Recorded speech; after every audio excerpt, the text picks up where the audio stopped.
Bible గ్రంథంలో వివరించబడింది.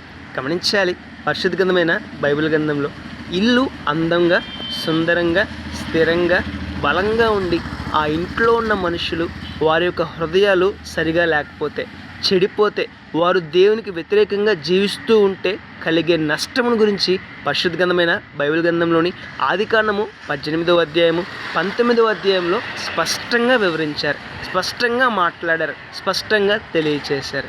ఇంతకీ అక్కడ ఏముంటుంది నేను చెప్పడం కంటే మీరు చదివితే మరింత స్పష్టంగా అర్థమవుతుందండి.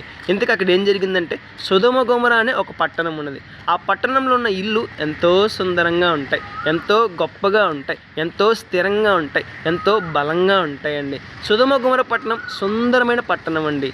అయితే ఆ పట్టణాలలో ఆ మనుష్యులు మంచిగా లేరు. ఇల్లు బాగున్నాయి, ఇల్లు అందంగా ఉన్నాయి, ఇల్లు బలంగా ఉన్నాయి, ఇల్లు స్థిరంగా ఉన్నాయి. అయితే ఆ ఇంట్లో ఉన్న మనుషులు సరిగా లేరు, వారి హృదయాలు సరిగా లేవు, వారి జీవితాలు సరిగా లేవు, వారి యొక్క జీవన విధానం సరిగా లేదు. వారు దేవునికి వ్యతిరేకంగా బ్రతికారు. ఫలితంగా దేవుని కోపము ఆ ఇళ్ళ మీదకి వచ్చిందండి.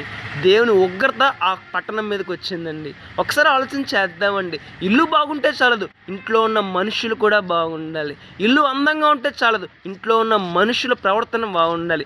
ఇల్లు స్థిరంగా ఉంటే చాలదు, ఇంట్లో ఉన్న మనుషుల ఆత్మీయ జీవితం బాగుండాలి. అప్పుడే దేవుని ఆశీర్వాదము ఆ ఇంటి మీదకి వస్తుంది. అలా కాకుండా ఇల్లు గొప్పగా ఉండి, ఇల్లు అందంగా ఉండి, ఇల్లు స్థిరంగా ఉండి, మనుషులు బాగాలేకపోతే, మనుషుల హృదయాలు బాగాలేకపోతే, మనుషుల జీవితం బాగాలేకపోతే ఆ కుటుంబం మీదకి, ఆ ఇంటి మీదకి దేవుని కోపం దిగి వస్తుంది. ఒకసారి ఆలోచన చేద్దాం. మన ఇంటి మీదకి దేవుని కోపం దిగి రావాలా, దేవుని ఆశీర్వాదం దిగి రావాలా?